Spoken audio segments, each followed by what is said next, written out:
안녕하세요. 서울게임 아카데미 김옥수 강사입니다. 지난 31강에서는 공수 캐릭터의 무기 디자인 스케치와 문양의 패턴을 정리해주고 시트의 구성을 마무리했습니다. 이번 32강에서부터는 메카닉 캐릭터 컨셉을 진행해 볼 텐데요. 이번 단원은 글레이징 기법으로 진행해 보도록 하겠습니다. 자, 글레이징이란 단어가 생소하신 분들도 계실 텐데요. 그럼 캐릭터 스케치에 앞서 글레이징이란 무엇인지 한번 알아보도록 하겠습니다.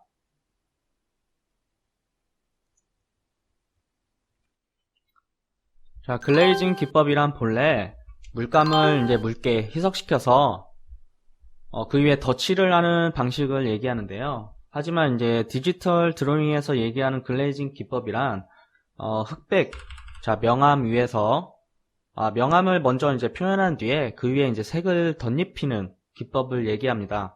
자, 한번 예를 들으면서 진행을 해보죠. 자, 우리가 예를 들면 자, 이렇게 원을 그리는 데 있어서 자, 이런 식으로 무채색으로만 이루어진 원을 가지고 자, 명암으로만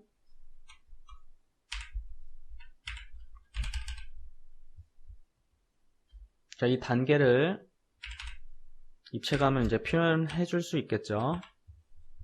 자, 이렇게 밝고 그 다음 반사광을 넣어 주고요. 그 다음 더 어두운 단계를 이런 식으로 넣어줘서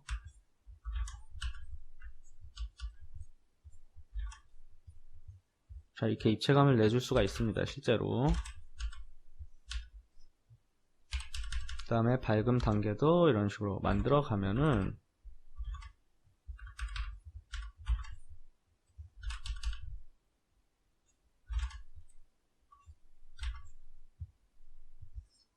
그 다음 하이라이트 찍어주고요. 자, 이런 식으로 여기다가 조절을 해가면서 자, 입체감을 줄 수가 있겠죠.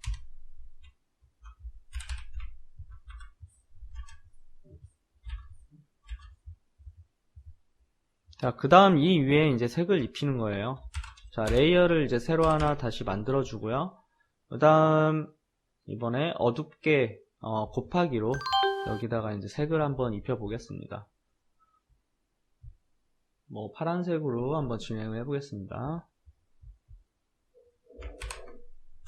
자, 이렇게 파란색을 입히게 되면은 자, 기존에 밑에 있던 이 명암을 넣어 준 대로 자, 명암 단계가 생기면서 색이 들어가게 되죠. 하지만 자, 이렇게 보시면 알겠지만 여기 보이는 이 색, 자, 이 색의 변화는 없고 자, 밝고 어두움 이렇게 얘가 딱 위아래로만 움직이게 되겠죠. 자, 이렇게 진행을 하게 됩니다. 자, 근데 이거의 글레이징의 단점이라고 보면은 지금 보시는 바와 같이 색이 다양하게 들어가지가 못해요. 그리고 기존에 있는 것보다 곱하기로 색을 넣어버리면 이런 식으로 원래 내가 표현하려 했다는 것보다 더 어두워지게 표현이 되는 것도 단점이라고 볼 수 있습니다. 장점이라고 한다면은 명암과 색을 나눠서 진행을 하기 때문에 처음 초보자들이 진행을 할 때 이 명암 단계와 색을 구분해서 진행을 해서 좀 더 표현하는 데 있어서 헷갈리지 않는 이런 장점도 있어요. 근데 오히려 숙련이 되다 보면은 글레이징과 다른 채색 방법들을 굳이 구분하지 않고 결국 완성을 어떻게 해야 될지 아는 단계가 되면은 자기 좀 편한 방식으로 진행을 할 수가 있겠어요. 그래서 초반에 색을 좀 다양하게 쓰거나 또는 그림이 어두워지게끔 이런 것들을 방지하고 싶으면 글레이징으로 시작을 하는 것은 오히려 좀 좋지 않다고 볼 수가 있어요. 자, 그래서 이런 옵션들을 자, 이렇게 다르게 칠해서 옵션들을 다르게 설정을 해줘서 자, 이런 점점 오히려 어둡거나 이런 식으로 채도가 좀 떨어지고, 그쵸? 대신에 단계는 더 명확하게 나눠지고, 그러니까 이런 것들을 옵션을 통해서도 좀 더 이렇게 만질 수가 있어요. 네. 자, 곱하기로 하고, 그럼 여기 위에다가 또 레이어를 올려서, 네, 다른 블렌딩 옵션을 통해서 이렇게 추가를 해줄 수도 있습니다. 그러면은 이제 아까 얘기했던 이런 단점들을 조금씩 보완하면서 이렇게 이제 진행을 또 할 수가 있겠죠. 자, 중요한 거는 나중에는 결국 이러한 색들을 좀 다양하게 쓰는 것들을 연습을 이제 해야 된다는 거예요. 자, 이런 식으로. 그렇죠?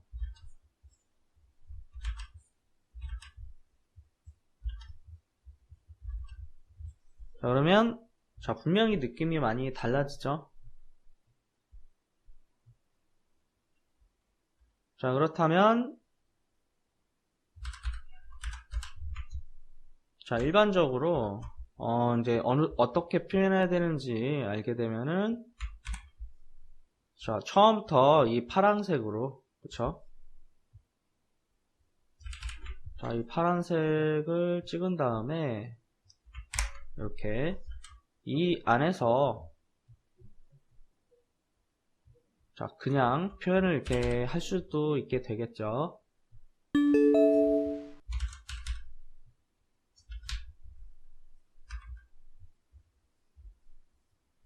저희가 좀 밝기 때문에 오히려 어두운 부분을 눌러서 이렇게 표현을 해줄 수 있고요.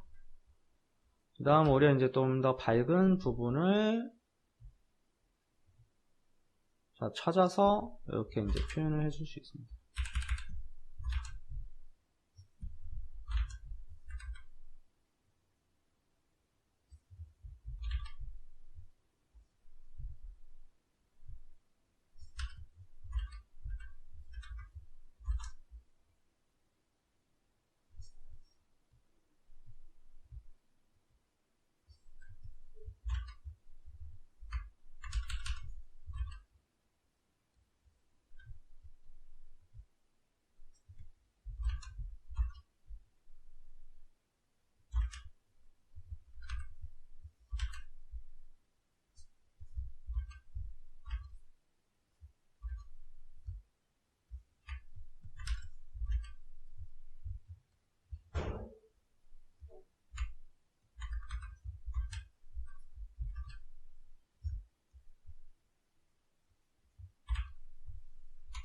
자, 이렇게 보면은 자, 뭐가 더 낫다 라는 것보다 자, 사람들한테 더 좋은 느낌을 줄 수 있는 이런 그게 이제 어떤 표현인지를 연구하는 게 결국 우리가 해야 될 상업미술을 하는 사람들이 생각해야 될 부분이에요. 그래서 자, 글레이징으로 할 때 단점은 분명히 존재해요.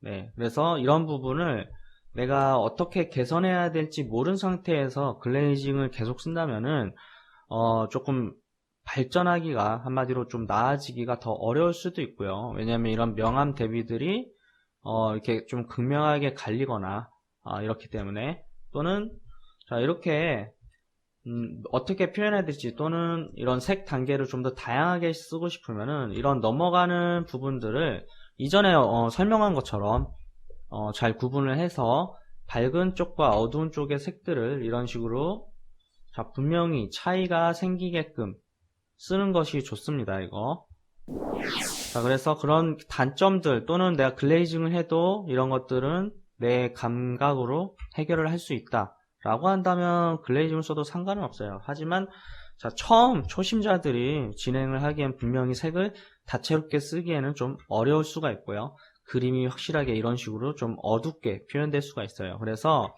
굉장히 좀 사실적인 느낌, 실사를 진행을 할 때 글레이징 기법을 실제 많이 사용하기도 해요. 그리고 이렇게 명암 단계를 굉장히 좀 잘 쓰는 사람들이 글레이징 기법을 많이 선호하기도 한답니다. 자, 그래서 이런 식으로 이런 차이가 계속해서 생기기 때문에 이런 것들을 좀 내가 다듬을 수 있게끔 안 다음에 진행을 하는 것들이 이제 좀 좋다고 볼 수가 있어요.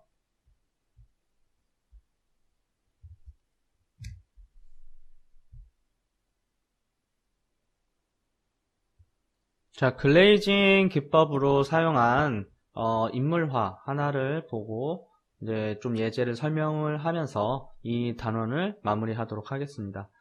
자, 지금 보시면은 자, 이게 이제 처음에 굵은 브러쉬로 크게 빠르게 이런 굵은 브러쉬로 인물화에 로다주죠, 로다주. 인물화를 이렇게 설정을 한 거예요. 그래서 굵은 브러쉬로 크게 잡아서 빠르게 이제 형태를 잡아주는 게 이제 목적이 되겠죠. 자, 그 다음에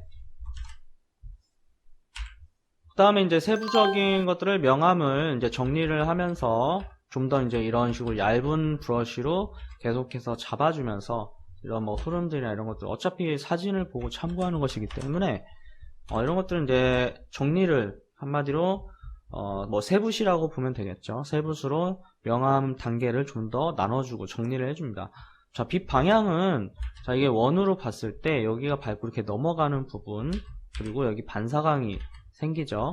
자, 똑같아요. 원이라 생각하고 자 하이라이트 생기고 넘어가고 그 다음에 여기 반사광 자 생기는 것들을 잊지 않고 표현을 해주시면 됩니다.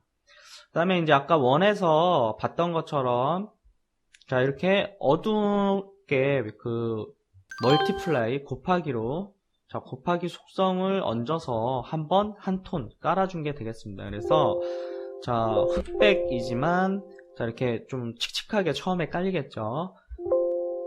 자 요거는 이제 뭐 어쩔 수 없어요. 글레이징이기 때문에 명암 위에다가 한번 더 씌우는 거기 때문에 자 이렇게 되고 자 그 다음에 이렇게 밝음을 좀 찾아줘야 돼요. 이거는 이제 속성에서 자 이렇게 닷지 속성하고 그 다음에 오버레이 그러니까 이쪽 속성 두 개를 이제 얹어서 표현을 해준 거예요. 그래서 소프트 라이트나 오버레이 또는 이 닷지 세 가지를 활용을 해서 이렇게 좀 밝음을 명암 단계를 또는 색을 더 이렇게 좀 찾아줘야 됩니다. 이게 이런 과정이 포함되지 않으면 그림이 이렇게 굉장히 마무리될 때 칙칙하고 어두울 수 있어요.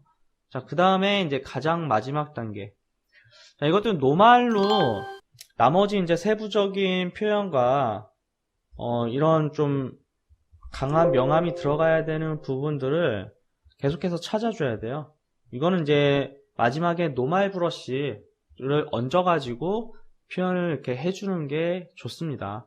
그래서 자 이렇게 뭐 채도 색 위에 이렇게 덧 발라주면서 계속 진행을 해야 돼요. 그래서 이 속성만 가지고 하면은 그림이 점점 대비가 명암 대비나 색 대비가 점점 세지게 되기 때문에 노말 이 표준 브러쉬 레이어를 하나 가지고 정리를 해주면서 진행을 그러니까 하시는 게 좋습니다.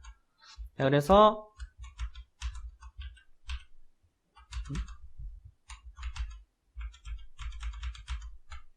자 이렇게 보시면 선화로 이제 시작한 거하고 또 차이가 있겠죠. 자 선화로 이제 이것도 마찬가지 대강의 명암을 이렇게 넣어주고요. 글레이징보다는 좀 세부적이진 못하죠. 자 그 다음에 밑색을 가볍게 이제 깔아주고요. 자 그 위에 색과 명암을 포함해서 계속 이제 깔아주게 됩니다. 이거는 이제 사실 전부 노말로 이제 진행을 한 거예요. 자, 그 다음에 이렇게 이제 형태도 어느 정도 수정하면서 명암 단계들, 그리고 색의 단계를 이건 뭐 자연스럽게 자, 넣어주시면 돼요. 자, 이건 빛 방향이 위에서 이제 떨어지는 거기 때문에 자, 빛 방향에 주의하면서 이렇게 진행을 해주시면 됩니다. 그 다음에 이런 잔머리카락의 표현. 자, 그 다음에 마지막에 이렇게 붉게 올라가는, 채도가 올라가는 부분들 찾아주면서 진행을 했죠. 자, 이거 두 개 다 모두 시간적인 것들이 많이 투자되지는 않은 그림이에요. 근데 자, 글레이징과 자, 선화. 자, 결국 완성도에 있어서 어느 정도 다듬냐의 차이지. 처음에 이제 글레이징으로 하면은 자, 장점은 명암 단계에서 이렇게 형태를 거의 다 잡고서 이렇게 색을 위에 더 씌워줄 수 있는 거죠. 자, 이런 것도 이제 익숙해지면은 굉장히 좋아요. 그리고 선화. 자, 선화에서도 마찬가지. 자, 완성 단계. 결국은 이제 느낌, 내가 완성하려고 표현하려고 하는 느낌들을 그냥 생각하면서 진행을 해 주셔야 돼요. 저도 이제 처음에는 글레이징 기법을 이렇게 많이 사용했지만 결국 나중에는 뭐 글레이징 기법이나 그걸로 이제 뭐 진행을 하나 아니면 그냥 선 스케치로 해서 진행을 하나 이제 좀 같더라고요. 그러니까 표현력이라는 게 처음에 이제 그런 것들을 공부할 때는 조금 차이가 있는 것처럼 보이지만 결국 나중에는 큰 차이가 없습니다. 그래서 그러니까 어떤 식으로 진행하느냐의 뭐 공부법은 이렇게 구분을 하는 거는 크게 중요하진 않아요. 그렇죠? 그래서 결국엔 내가 얼마나 이제 이런 빛을 이해하고 거기에 맞게 공부를 하느냐 또는 표현을 이제 뭐 연구를 하느냐. 그러니까 이런 어두운 데에서도 초록색으로 넥타이가 빛나고 마찬가지. 자, 푸른색으로 채도가 떨어지고 그렇죠? 이런 식으로 색이 다양한 색들이 이제 섞여 있어야 돼요. 붉은색과 뭐 푸른색. 그렇죠? 근데 채도가 저채도이기 때문에 눈에 잘 안 띄는 거지. 자, 이런 자연스러운 표현, 결국 이제 빛을 우리는 자, 연구를 해야 되는 겁니다. 자, 이제 그거에 이제 한 방법 중 글레이징이 이제 하나도 기법이기 때문에 그거 이제 제가 어떻게 사용하는지 이번에는 인체 메카닉 캐릭터를 진행을 하면서 한번 알아보도록 하겠습니다. 그래서 다음 단원에서는 글레이징으로 이제 캐릭터 인체 스케치를 들어가 보도록 하겠습니다. 이번 32강에서의 포인트는 디지털 작업에서의 글레이징 기법의 정의와 장단점을 이해하는 것입니다. 그림에서 어떤 표현이나 기법이 좋다, 나쁘다라는 것은 존재하지 않으니 본인이 편하고 익숙한 방법이 있다면 날카롭게 다듬는 것도 좋습니다. 자신의 경쟁력을 만들려면 꾸준히 연구하고 행동해야 되겠죠. 그래야 자신의 꿈에 한 발짝 더 다가갈 수 있습니다. 원화가에게는 그림에 대한 열정이 곧 자산입니다. 지금까지 수고하셨고요. 다음 33강에서는 오늘 배운 글레이징 기법으로 메카닉 캐릭터의 인체를 스케치하도록 하겠습니다.